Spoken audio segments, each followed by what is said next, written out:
उत्तराखंड में 27 जनवरी से समान नागरिक संहिता यानी यूनिफॉर्म सिविल कोड लागू हो गया। इसके साथ ही उत्तराखंड यूसीसी लागू करने वाला पहला राज्य बन गया है। अधिकारियों के मुताबिक यूसीसी पूरे उत्तराखंड में लागू है। यह कानून राज्य से बाहर रहने वाले राज्यों के लोगों पर भी लागू होगा। ऐसे में आइए जानते हैं आज से राज्य में क्या क्या बदलेगा और इस कानून का मुसलमानों पर क्या असर होगा। मुस्लिम पर्सनल शरिया एप्लीकेशन एक्ट 1937 में कहा गया है कि विवाह, तलाक और भरण पोषण शरिया या इस्लामिक कानून के तहत शासित होंगे। लेकिन अगर यूनिफॉर्म सिविल कोड लागू होने के बाद शरिया कानून के तहत निर्धारित विवाह की न्यूनतम आयु बदल जाएगी और बहुविवाह जैसी प्रथाएं खत्म हो जाएंगी। मुस्लिम लड़कियां भी 18 साल से पहले शादी नहीं कर सकती। शादी के लिए न्यूनतम आयु अब सभी धर्मों के लड़के और लड़कियों के लिए एक समान होगी। लड़कियों के लिए शादी की न्यूनतम आयु 18 और लड़कों के लिए 21 होगी। अभी तक मुस्लिम लड़कियों के लिए वयस्क होने की आयु तय नहीं थी। लड़की को मासिक धर्म शुरू होने पर शादी के योग्य माना जाता था। यूसीसी के लागू होने से बाल विवाह पर रोक लगेगी।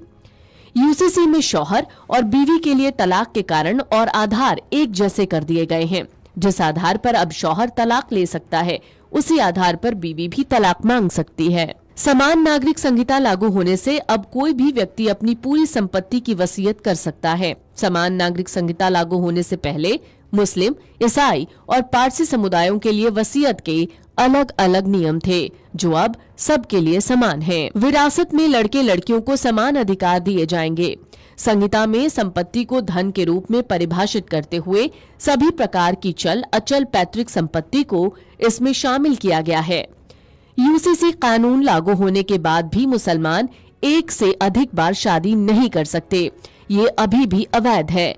अगर मुस्लिम समुदाय का कोई व्यक्ति अपनी पत्नी को तलाक देकर उसे फिर से अपने साथ रखना चाहता है, तो महिला को पहले किसी और से शादी करनी होगी और उसके साथ संबंध बनाने होंगे।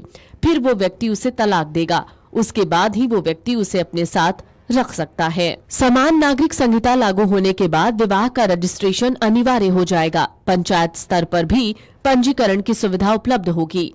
जाति, धर्म या संप्रदाय से परे किसी भी व्यक्ति के लिए तलाक के लिए एक समान कानून है। अभी देश में हर धर्म के लोग अपने पर्सनल लॉ के जरिए इन मामलों को सुलझाते हैं। इसके अलावा सूबे में बहुविवाह पर रोक लगेगी। लड़कियों की शादी की उम्र चाहे वो किसी भी जाति धर्म की हो, एक समान होगी। यानी कि लड़की की शादी की उम्र 18 होगी। यूसीसी के लागू होने के बाद सभी धर्मों में बच्चों को गोद लेने का अधिकार मिलेगा। हालांकि दूसरे धर्म के बच्चों को गोद नहीं लिया जा सकेगा। यूसीसी के लागू होने के बाद उत्तराखंड में हलाला जैसी प्रथा बंद हो जाएगी। वहीं उत्तराधिकार में लड़कियों को लड़कों के बराबर की हिस्सेदारी होगी। उत्तराखंड में यूसीसी लागू होने के बाद लिव इन रिलेशनशिप का रजिस्ट्रेशन कराना कपल के लिए जरूरी है।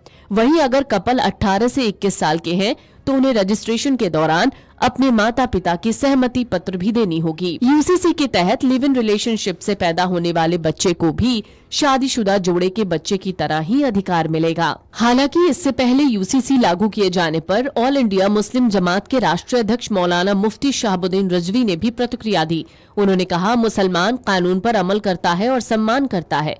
उत्तराखंड में आज से लागू किए जाने वाले यूसीसी का अगर शरीयत से कोई टकराव और उसके उसूलों के खिलाफ नहीं है, तो मुसलमान यूसीसी पर अमल करेगा। समान नागरिक संहिता लागू होने से हिंदू, मुसलमान, ईसाई समुदाय के लिए शादी, तलाक, संपत्ति बंटवारा समेत कई चीजों में बदलाव आ गया है। अब अलग अलग धर्म के पर्सनल लॉ की जगह एक समान कानून लागू है। लिहाजा अब मुस्लिम समुदाय में पुरुषों को एक से ज्यादा शादी की इजाजत नहीं होगी। वहीं निकाह, हलाला, इद्दत भी गैर कानूनी हो जाएगा। आपको बता दें, उत्तराखंड में मुस्लिम ही नहीं कई ऐसे हिंदू समुदाय भी हैं जो एक से ज्यादा शादियां करते हैं। अब उन पर यूसीसी का असर होगा। Video desk amarujala.com। Amar Ujala Jeevanjali के सारथी की मदद लें और महाकुंभ में स्नान जरूर करें।